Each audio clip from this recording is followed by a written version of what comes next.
As usual, Bill Strand, the headmaster of the Chameleon Academy, is here. Hey, Bill. Hello, Tonight, everybody. we are talking breeding projects for beginners or anyone else.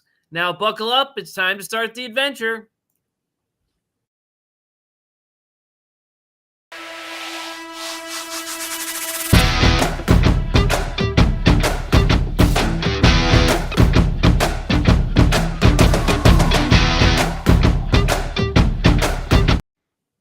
All right, we're back. Let's grab the chat here, see who's here. And just me telling everyone Bill's going to be late. So that's good. He wasn't I don't actually even late. see He the was chat, so actually you can't just even on see you time. talking about me. So, yeah, that's, all right. So today's topic, as I mentioned earlier, is breeding projects. All about them, everything you ever want to know. We got into that topic last week, and so we'll talk about it in a sec. But Bill, first, any announcements? Nothing other than if you haven't checked out the Chameleon Academy Journal, check out chameleonacademy.com. That's my digital magazine that was released, just released, and we'll be doing the same. We'll be doing a live on Saturday, and if anybody is in Utah, Clint's Reptiles. There, he's opening his new store, his new reptarium, and I'm going to be there for it. So. All right, that is awesome. I was there before. You have to tell us what's gone new. I put a lot of pictures on it. Someone is on from Facebook. We can't tell who you are because Facebook keeps you secret. So, Two Turtle Tom, welcome. Is this live? No, this is a pre-recorded show. Bill, you're killing me, man. Zeb's Green Reptiles. Who's that again? That's Chris from Michigan, Chris. who just had Baby Dragons. Right, there we are. Yes, okay. That's great. And so, announcements for me. I don't know who else is headed, but I'm headed to Tinley this weekend. I've got VIP passes. I hope to be there early Saturday. I'm not a morning person, but we'll see what happens. And Sunday all day. And I already got a hotel, bringing the puppies along, and so it's pretty cool. So that'll be it. Podcast number 7 is still live, or now live, or launched, or whatever you want to call it. It's on Spotify, Apple, Audible, iHeartRadio, and all those others, and YouTube as well. And I'm still posting the pillars on both Instagram and Facebook, because there's people, it seems like half of them are from Facebook, half of them are from YouTube, so I can't pick. So I know the I can see the chat in the right hand side of my going wild. So all right, so James Cross, that was Howard. Gadget is here. Live. Matthew France. Oh, Matt's Rats is here too. Okay, hi Matthew Franco from Matt's Rats. That's where most of my daughter's rats originated. Either we got them from that Matt's Rats, or we got them from somebody else, a different show that happened to be originated from Matt's Rats. So that's cool. All right. You know what? I'm waiting for silkworms. You waiting for what? To be here today. All right. Aloha. Stephanie Payne is here, so that's good. Is she in Hawaii this week or what? I don't know. I haven't been keeping track of the chat, but all right. So all right, Bill. You did a podcast on what to look for and what to think about and the ideas behind a breeding project. Yeah. Why don't you start us off? A breeding project. Well, the podcast, for anybody who missed it, Chameleon Academy talked about how to establish a species of a chameleon in captivity. And so that was dealing with the special breeding situation where the species isn't established yet. And so it's like you're starting from scratch.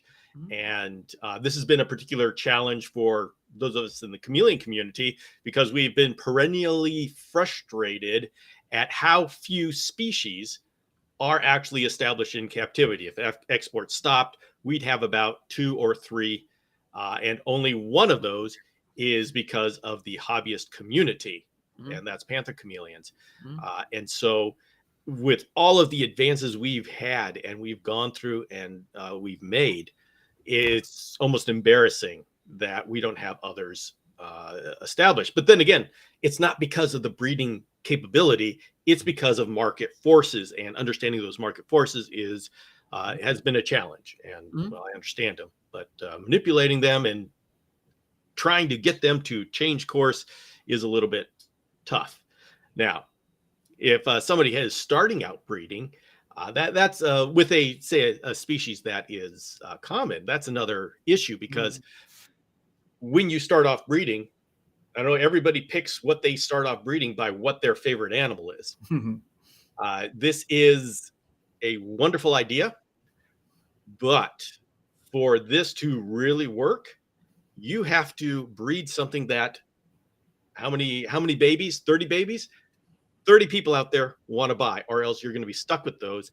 And you're going to say, what am I going to do with these? Do I have to slash these down to $5 each and sell them to my pet store? Which is kind of a, you walk away from that going, okay, that was a great, I'm glad I had that experience, but boy, I don't feel a little bit iffy about how it ended. But Bill, that's what I like to do. I get a rare species, I get a couple of them, and then I just breed them and keep them. Well, yes, and I do as well, which is why I have way too many odds and ends. It's like I sell whatever is, the biggest and best, sell that off because that's easy to sell, and I just keep everything else, and I have all of these odds and ends, and it's like, so it's a very strange. I've got some Machacos Hills Jacksons that are like 50% colored up. It's like, I don't know what happened to you, dude, but if someone wanted a Machacos Hills Jackson's chameleon and got this one, they'd be a little bit disappointed. So, I've got the misfits who are perfectly healthy, and I'm enjoying them very much. But but that's something you got to consider, because there very well may be some that don't fit and aren't able to be sold for whatever reason, birth defects, or there were runts or whatever. So yeah, breeding is it's very interesting. It's a great experience. It's I guess the first thing that you have to decide, Bill, is why are you breeding? Do you just want to do it to enjoy it, to get the babies? I bred silkworms with my kids to see what silkworms are like. You could use them as feeders. The kids usually add them as pets, but it's a question. The first question is why you're breeding. Do you just want to do it, experience it, try to say that you've done it before? Are you looking to create a business? Are you looking to create a side hustle? I guess those are the different things. Well, right? I can tell you what my motivations were when I first started. It was, number one, and this is a little bit different than it is today. So these reasons may not be as valid today, but the first was is to establish that I understood the species. And because when I started, we didn't have the care guides. There was nothing telling us how to take care of like panther chameleons. When I bred panther in the 90s, when I bred panther chameleons to the second generation, that was a special occasion. I mean, now everybody's got, I got 10 generations, 20 generations, but it was a different time. That was when we were starting off. So now you don't breed just to prove that you understand the species.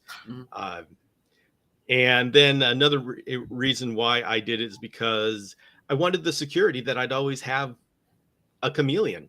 And if I breed them, then, I don't lose the chameleon, the chameleon species. And I always am able to have the chameleon with me. And so that was really my reasons when I started off. Okay. So I started off because I thought they were cool and I wanted more of them. And then I got too many of them and I decided it was time to start selling them. I never really wanted to have a breeding project for money or anything else like that. But that's why I decided to do it. I thought it was kind of neat to do those type of things. And but there's reasonable, establishing a species is another reason why you would want to do that. And I was part of a late entry to the Jackson chameleons, the yellow crested Jacksons project, which, has not fizzled, but it's kind of, it's a challenging prospect because that was an interesting experience. It didn't go exactly the way I expected. I knew it would be difficult, but it fizzled in a way I didn't expect. And so I don't know if we want to get into that. But Chris over there is talking about doing it for the reasons that I listed, but also to try to make business and side hustle. And there's Howard. Didn't Darwin just no, it was right after that. A couple years after. Oh no. I don't know. Can I say this on I did last live. I did my last live with these books in the background. So I was turning around to show people books. I think I've got a bald spot starting back here. And I noticed it when I looked back on the live, and I'm going, "Oh no, I didn't realize I was entering into a new chapter of life." All right, Bill. We know you're getting old, and Darwin is not as old as you. But anyway, so let's talk more about this whole. So you got to pick a reason to do it. So let's talk about it. Let's just say you want to start a project, you have a species. How do you pick a species, I guess, is the first thing. Well, I think it depends on why you're doing it. But yeah, tapped right into it. Why are you doing it? If Chris is talking about doing a side hustle, well, then your species that you are picking is going to be something that has a market, or you can create a market. Like bearded dragons, there's a market. Crested geckos, panther chameleons. Carpet chameleons are the new one that I can tell you there is a market, and it's new. And so this is the safe thing to do if you're going to be breeding as a side business. Someone's asking, where is this being broadcast? So on Reptile Show Reporter on Facebook, Reptile Show Reporter on YouTube, and also on the Chameleon Enthusiast and the Reptile Enthusiast. It's not always on those two, but I thought there'd be more people interested in those particular Facebook groups this week, so I did add those. But Now, I did a interview with Frank Payne from Living Art for Frank Payne because he is specifically going against the grain. If I was going to tell somebody that if you want to start a business, bearded dragon, crested gecko, ball python, things that that there's market. Maybe not ball python, maybe not something that's saturated, not veiled chameleons. You got to be strategic, but go into something that has established market. Frank Payne has made his business out of introducing new species, and so you can do that when you have the kind of lifetime experience and reputation within the community that Frank does. I would not recommend that for somebody who's just starting off, but it can be done.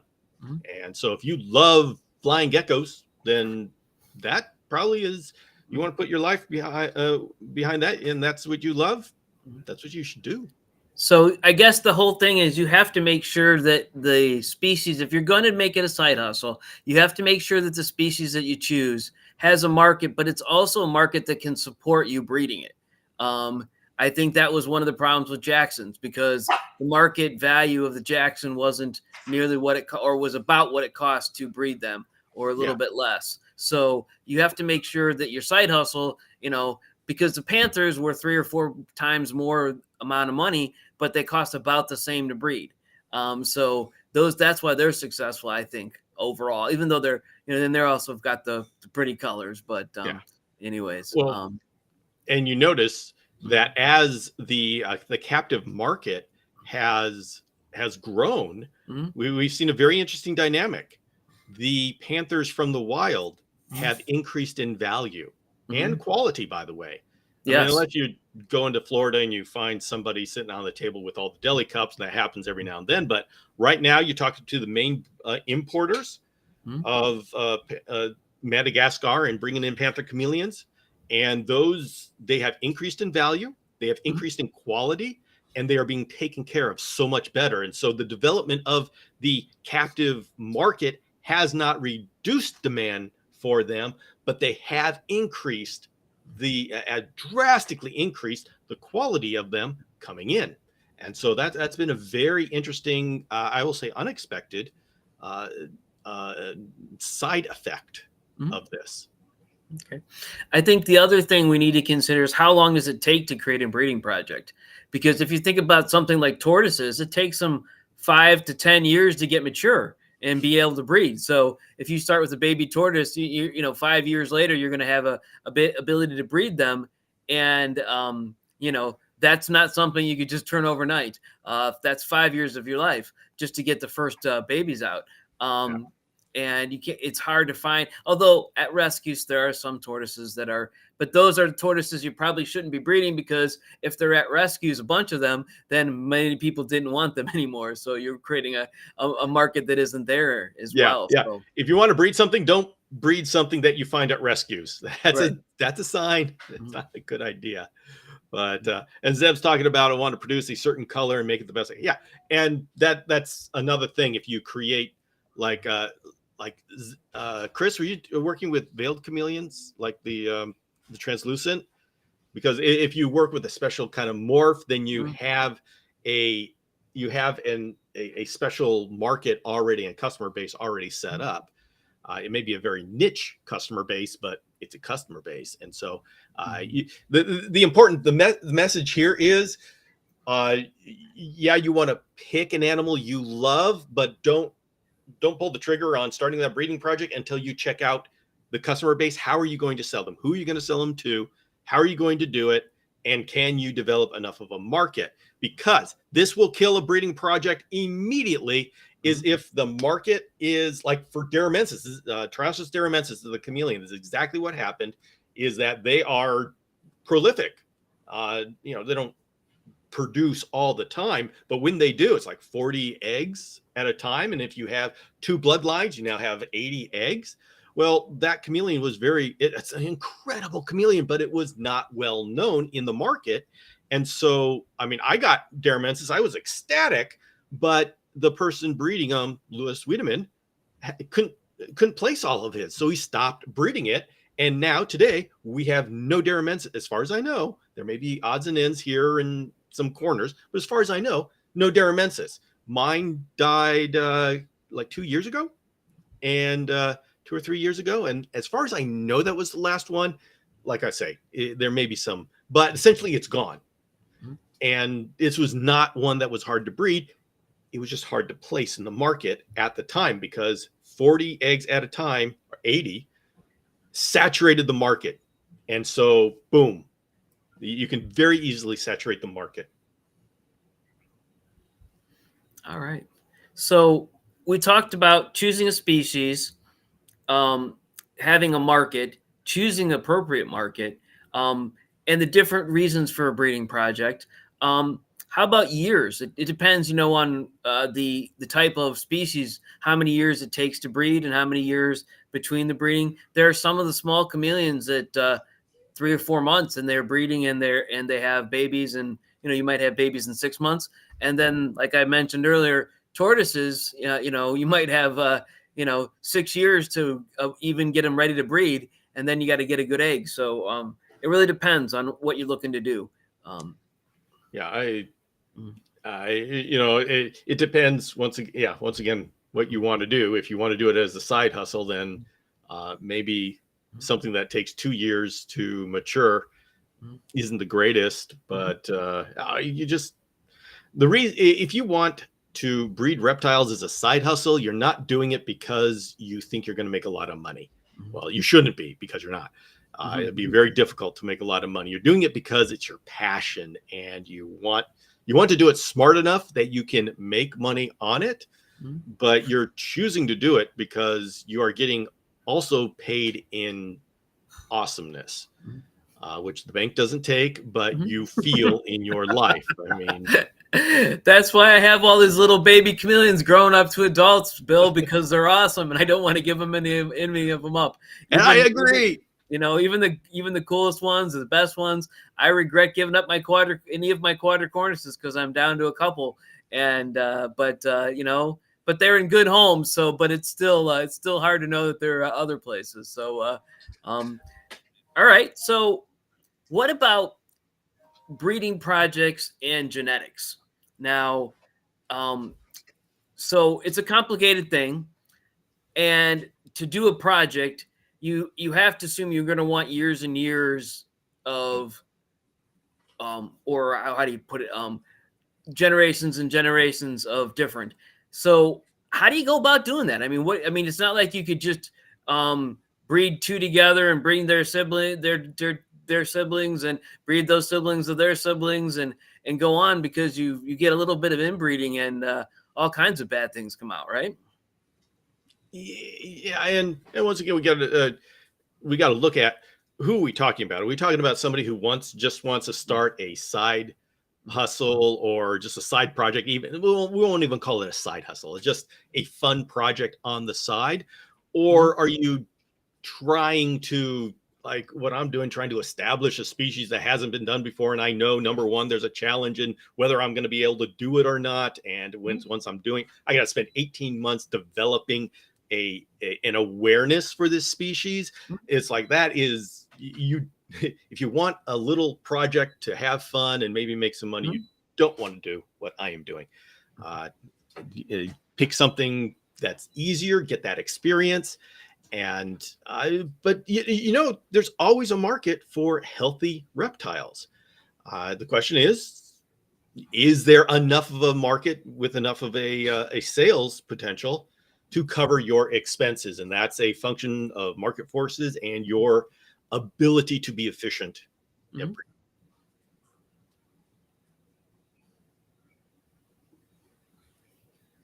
Primo Chameleons does it for the challenge and love of chameleons. Yeah, well, Primo, you picked some pretty intense chameleons too.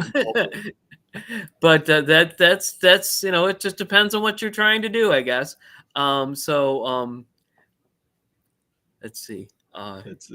So Chris says it's really hard giving them up. Yes, that's why I have more than I should. Oh, let's see. What makes the obvious knowing where they go, and I guided the person. And you see, Chris, we have a little bit of a merging of how am I say, motivations here.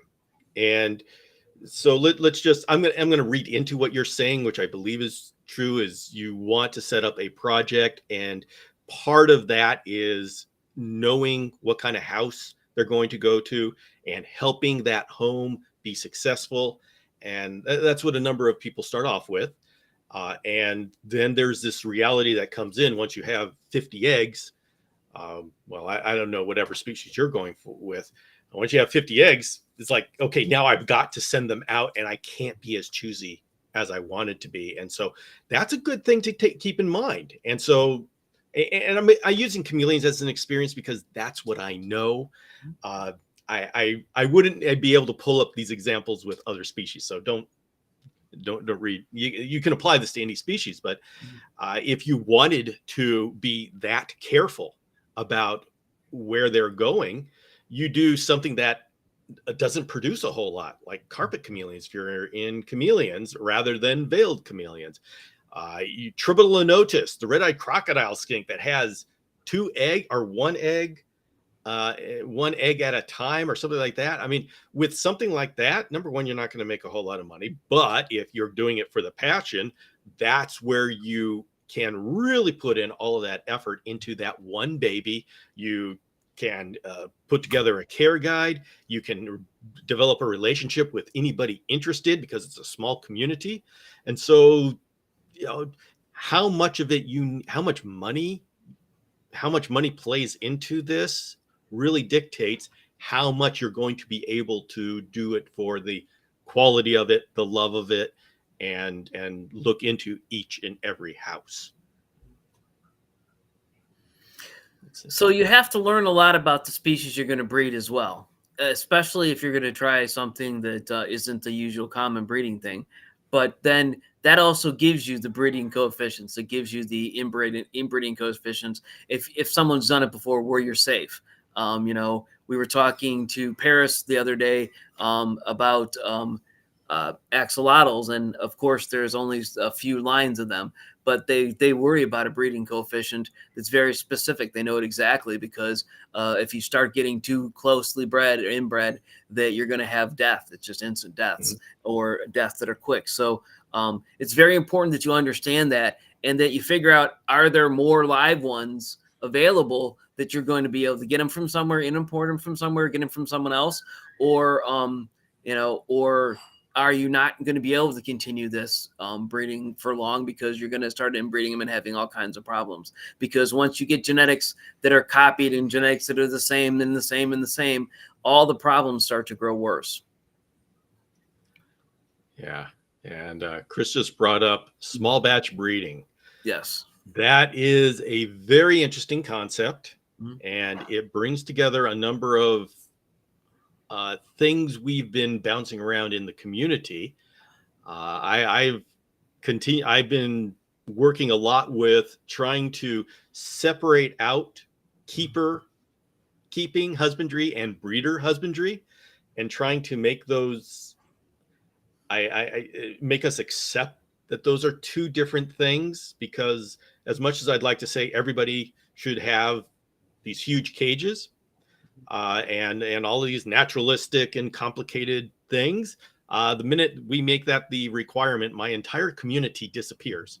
Because my community is, chameleon community, reptile communities. Here I am expressing ownership. And unfortunately, Bill, some of these chameleons, they hold and they can have 3 or 4 clutches based on one breeding. So you can't even not breed them again until you get rid of all the babies, because you have different rounds of babies and you never know when they're going to have babies.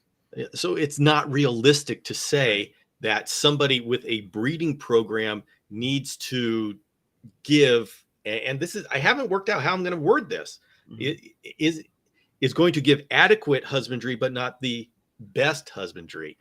And I got to work on the words there, because a lot of people will be really annoyed when I say that's a slippery slope there, Billy. But how do you this is a concept that we have to, we have diverged because we spent a lot of time, the breeders were the ultimate, because you wouldn't be able to breed unless you actually were able to take care of the animal. And so the breeders were the ultimate.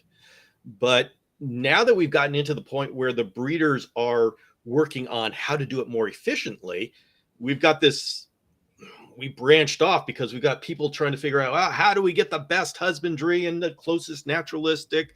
And you hear that a lot from me. I'm really on that leg over there, but I'm also on the leg of we need the breeders to be able to do what they're doing. And there's got to be some sort of understanding that the keeper husbandry can be more complicated and the breeder husbandry will be more basic. And we as a community need to get comfortable with that, so we don't have this tension where the people trying to go on the keeper leg keep bashing on the breeder. And I know I'd be accused of doing this. Like I say, I don't have all the answers. I'm still figuring this out, how I'm going to work this. But we need the breeders to be able to do what they're doing. And so what Chris is talking about is an interesting compromise called small batch breeding, to where the breeders specifically limit themselves to just 2 pairs, maybe just 2 pairs. And those 2 pairs of breeders are in pet quality conditions. This requires you to have huge self-discipline to limit yourself. And breeder, I tell you, me as a breeder, I'm not very good at that. That's a skill I'm going to have to develop. But with the shamrock chameleon I'm doing, is I'm going in the wrong direction.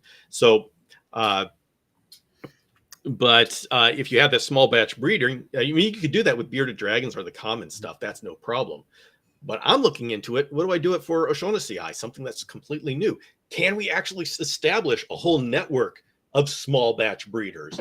Is that even possible? I mean, I tried a little bit of a breeder network with the Xantholophus, and that fizzled a lot sooner than I thought it would. I mean, I worked really hard. I put together an entire website for the Xantholophus, and was going to have a breeder section, and so people could go to this website. They know exactly where to go. They'd be able to see which breeders were going to have babies available when. There would be breeder profiles, and I had this all set up, ready to go. And the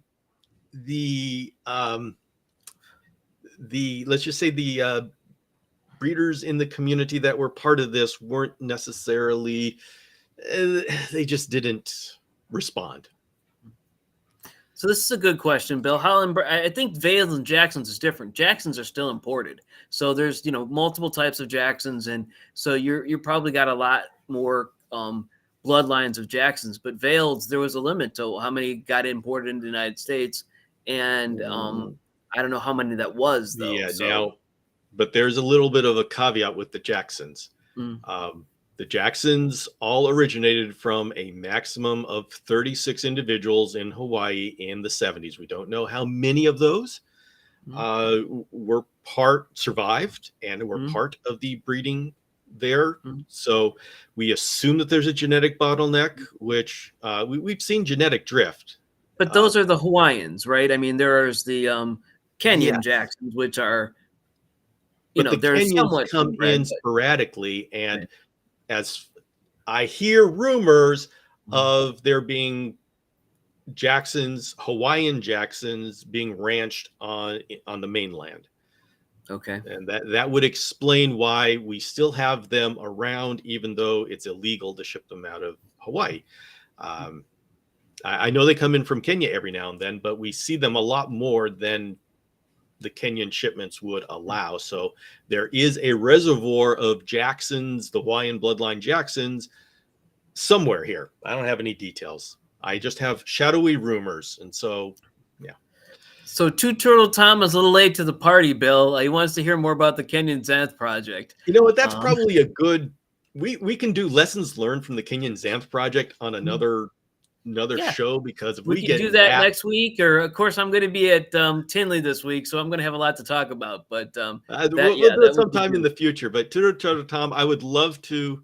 Maybe I should do that for the Chameleon Academy, man, live on that. But there's a lot of lessons learned. Still some that that was a very interesting lesson. We'll just say that.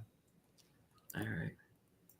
And this one talks about the breeding versus keeping and what have you. I think the proper husbandry and what's right and wrong with it. But yeah, I think there'll always be clashing of heads because we're human beings.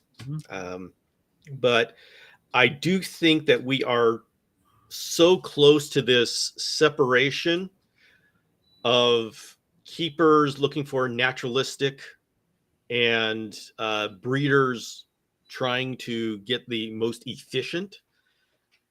And we haven't graduated from accepting that those two may be different legs. And so there definitely is a lot. And really, I am proposing that there's two separate legs. I am sure that there are people out there that will totally disagree with me on both sides. They'll say, hey, I don't care if I've got a minimalistic cage. The Panther chameleon is big and it's mating. What more do you want? It's living longer than it would in the wild. Why do you keep tromping through Madagascar and coming up with all this complicated stuff? And on the other hand, you're going to have these people that are into nature and want the best of the husbandry saying, yeah, but we shouldn't accept anything less than the best that we can do.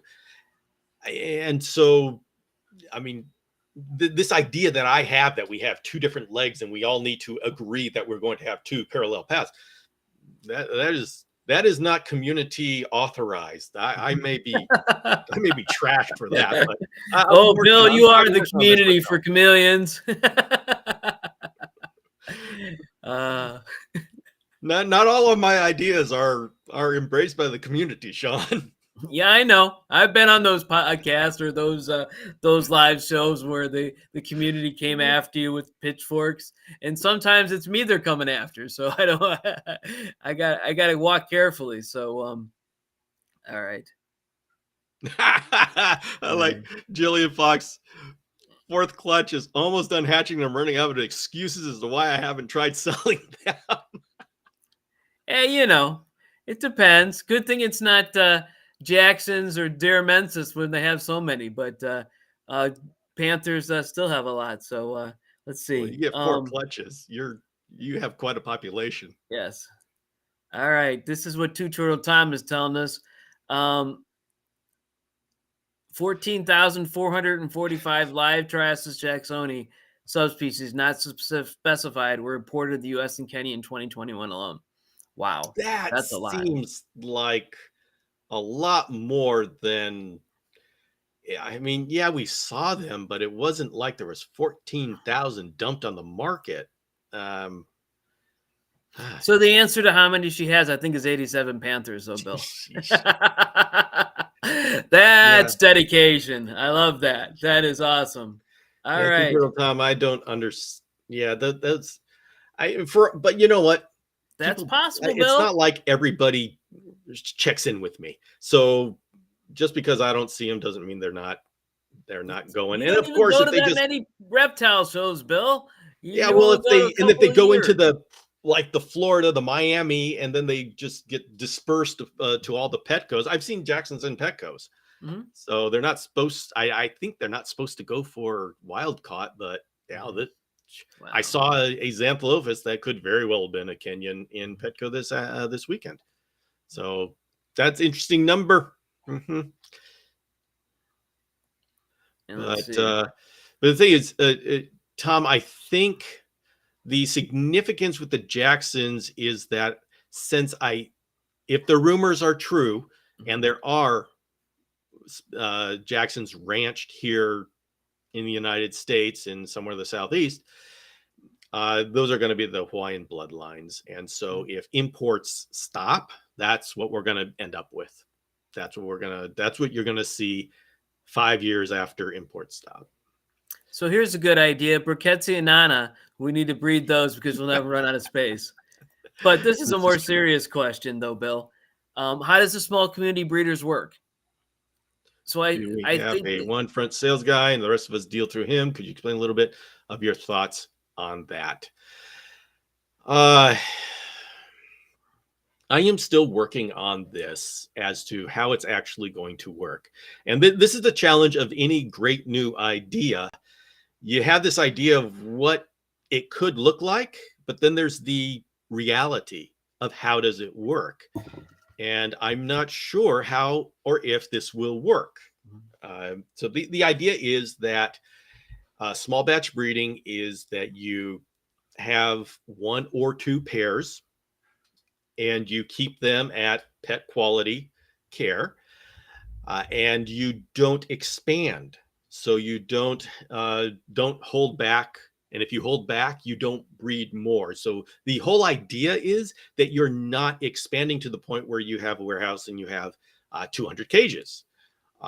Which I mean, there's a place for that. I'm not saying that's bad. That's just a different model, and that's what we've got right now, and that's what I'm heading towards doing. So I'm not criticizing it.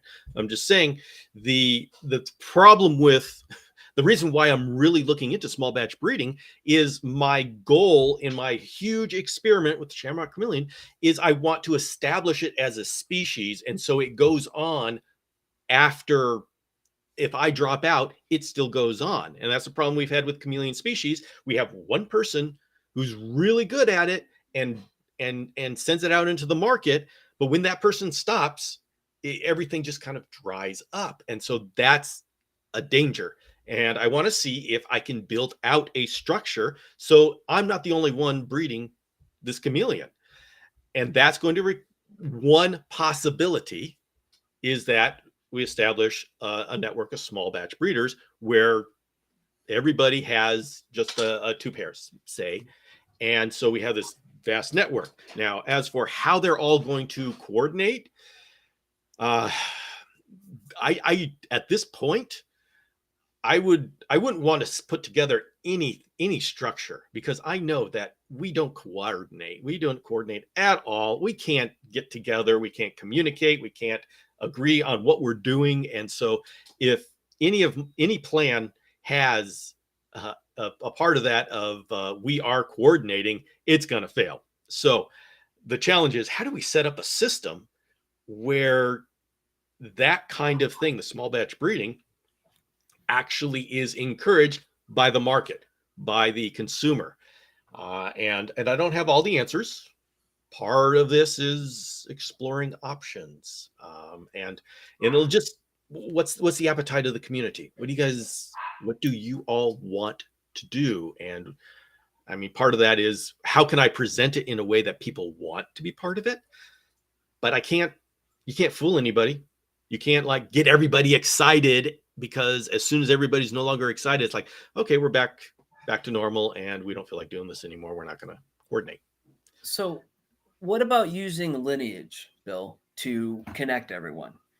Keeping a lineage in a central location where you can, watch your two, someone else's two, my two, someone else's two. They all put it in the same computer, and so we know where they came from and know what and so we can keep from inbreeding them. Is that a good way to keep a community together? It's kind of, Mm-hmm. but has anyone tried that? I know other communities have done that, have tried that. I know we've tried that somewhat in the chameleon community and has totally fizzled and failed. So that's a part of cooperation that I don't think we are at yet. And so something like panther chameleons, where the lineage is critical, I don't think this will work at all. You already got to trust people right now, but boy, you'd have to really trust people if you went into small batch breeding. Now, something like O'Shaughnessy, where at least as far as we know, we don't have locales. I've heard of, someone somewhere talked about there may be different locales, but as far as I know right now, we don't have that. And so if we're considering it all one, that means we just have to make sure that the bloodlines are identified. I think we can handle that. I hope we can handle that. But anything beyond that, I like with Pardalis, where the female is unknown, you can't tell. I think that would be a huge mess. I would not be wanting to try small batch breeding with panther chameleons. All right. So let's talk about a different topic. What are the challenges, Bill, that people run into when they start having a breeding project? The challenges. Well, the first challenge is taking care of a number of babies, like 30 babies, is a lot different than taking care of one adult. So you learn your husbandry by your adults, but then you've got to relearn it. We've got to reset it up. Even if you're experienced, going into another room and doing a whole new setup, it's like you need a first run through to work out all the bugs. And whereas before, okay, it didn't get as hot, now it's getting hotter, so now I have to figure out what to do about basking lamps. Well, wait a minute, maybe I don't need basking lamps. Maybe the LED bars will be enough heat. And so it's always just figuring out, you've got to set up your system. The first time that you run a clutch through, you're going to have to be troubleshooting. And so there's going to be all sorts of stuff you got to look out for. So just consider the first time you go through it, even if you read everything out there, first time you go through it is the practice run. And don't expect anything to work. You're not going to make money. You're going to be spending money that you didn't expect to spend. You expected to have all these fruit flies blooming, and none of them were blooming. And so you spent a whole lot on fruit fly. I just take it as this is going to be a disaster. And if it's not, that's a bonus. Okay. So is that what ruins most people's breeding projects, or what gets them in trouble? What ruins most people's projects is not being able to sell the babies. And that's okay if you've got them taking with panther chameleons. I'll say we've seen so many. It is like I say over and over, as soon as we hear a new breeder bragging that they have 300 eggs in the incubator, and I don't know what it is about 300. It's always 300. We know that person is going to implode as soon as they all hatch. Yes. It's so true, Bill. I've heard it so many times, and we watch people get destroyed by that. So I don't know what it is. I think it is like they hold back 10 females, and then it's 10 times 30 is 300. I don't know, but that's okay until the babies start biting each other and start chewing on each other, and then you start panicking because the 300 panicking because now not only are you under pressure to sell them, and you realize I can't even get $300 each, because that's what you typed into your calculator, right? And you will learn breeders don't sell everything at 300, 400, 500, but you're now learning this. And so you've got all of these babies that are now chewing on each other and are decreasing in health. So you can't sell them, but, and it just gets into it's a real downward spiral there, to where it's just, the one thing I would say is be ready to hold on to your babies for longer than you expect, because that is the one thing that destroys breeders. I mean, that's not just inconvenient. When that happens to you, it totally destroys you, because you did this because you love the animals, right? And you were so excited that you were going to have 300 of these, you're going to have so many of these, and it was going to be great. And now you have found out, what do you do with them? You can't sell them. They've got bite marks. And now you've got to say, it's okay, these are B grade animals. And now you got to find people to buy B grade animals. And it's just overwhelming. And, and I had an insight to this, because with my caging company, I would have people buying my cages. And so, I would see behind the scenes what's going on. And sometimes it was really, really sad. Oh, I love that. Primo's at Craig's at 16,000 crickets per week. I'm not even at that much, Bill. I'm about halfway there. I'm not going to tell you. But I'm not even doing breeding projects anymore. I stopped the breeding projects because I'm getting ready to move, so I didn't want to have too much stuff to move. But anyways, that's wow. That's a lot. Let's see. Should a breeder cull eggs from the start to help avoid having too many animals? That's going to be a choice you guys made. Wow. That's a tough choice. Some animals can be what do you call diapaused? Like what I was talking with John from iPardalis, and we still got it was one of the questions I asked him in the podcast.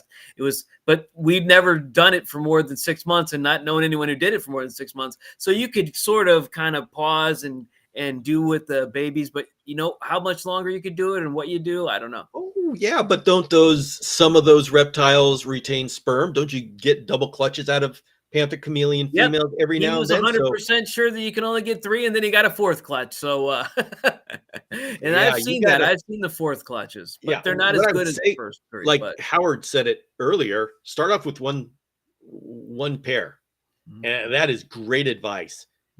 Start your breeding off with 1 pair. I know it's really easy to get excited, and then graduate to 2 pairs. I know this is what happens. I mean, this is the thought that happens.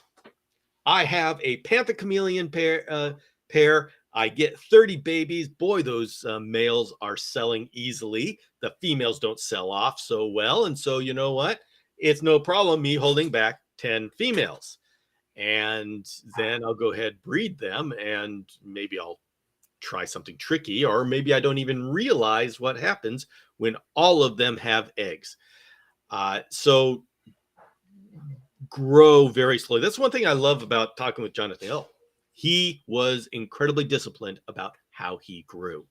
And he added on a breeder after he added on the infrastructure to handle the babies. That is an incredible example of an intelligent way to start a breeding program. And so, I mean, I love that he did what he did, because I can come up with all of this theory, but until somebody actually does it, and somebody other than me, when I talk about these great things and I do it, it's kind of, yeah, Bill, well, they just kind of poo-poo it. But when somebody outside does it, then it's real. And Jonathan did it. And so I love having him as an example. Let's see, this will be fun. My last catch of Parsons had 8 months of diapause to extend incubation, so they hatched at a time I had cages open. Craig, I'm interested, how well does the diapause work as far as timing? Is it reliable? Do you still get surprises? I'm interested in that, because with panthers, it seems to be very reliable at 6 months. That's what Jonathan told me, and that's what I noticed the one time I tried it, or 2 times I tried it. So I also have a personal personal interest in this, because if I have the O'Shaughnessy eye, it will likely be similar to the Parsons. Although Parsons has 2 diapods, so I take what information I can. All right. All right. Get all you can. I get whatever I can. All right. So, and someone was talking about calling the females if you know what their males or female. I don't know. That's really complicated depending on calls known females simply because well, you can't tell sex of chameleons in the eggs. I know there are people out there that say you can. I'll leave that debate alone. I don't even want to get into that. All right. See, if you do it right, Parsons should hatch at 14 to 15 months consistently. Okay. All right. There you go. All right, Bill, we're approaching 50 minutes. This has gone really fast. I've been having a good... Everybody... No, they waited for them to hatch, then call. Oh, I see. Okay. All right. No. I don't think I could do that. Yeah, that's... The thing is, the Tyler 428, culling chameleons is that is something I don't even want to touch as far as having a position on it. I understand the reality of life, but my goodness, I don't think the community is ready for, I don't think I'm ready to stand behind a recommendation. I don't like, if they hatch, then I am good with letting them hatch. I don't help them hatch. I don't help them get out of the egg. But if they do, then okay, you're here. Let's do it. Let's stop. I keep clicking on things. I'm trying to get back and forth to different things. So, all right, Bill. Everyone, this has been a great topic. We're going to have to do a part 2 of this sometime. Whether we do it next week or we wait a little longer, depending on how good Tinley is for me or how tired I'm after Tinley. We'll see. Any final thoughts, Bill? Yeah, breeding is it's a very interesting topic, and when you get into the ethics of it and the logistics of it, the execution of it, and it's a huge thing for us to talk about in the community. So I'm glad we're doing it, those of us who have bred need to pass this on to the people who are just starting off, and not just the incubation temperature and all that kind of stuff, but everything that surrounds being a breeder beyond the husbandry and surviving as a breeder, because it's really heartbreaking to see people so enthusiastic about breeding, and then they get to the end and it all implodes on them. And I just have there's just a part of me that says I want to help people avoid that. And so I think that's if you're an experienced breeder, help somebody not make mistakes, because when you make a mistake with a whole clutch of babies, it can ruin you, and people will just drop out. We don't want that. All right. I think that's great advice. I won't add anything to it. I'm just going to say have a good weekend. I'll see everyone who's going to be in Tinley next weekend in just a few days, and we'll be back again next week. Thanks, everyone, for joining. Thank you for dropping by. There's a great conversation. Really good conversation. Thank you.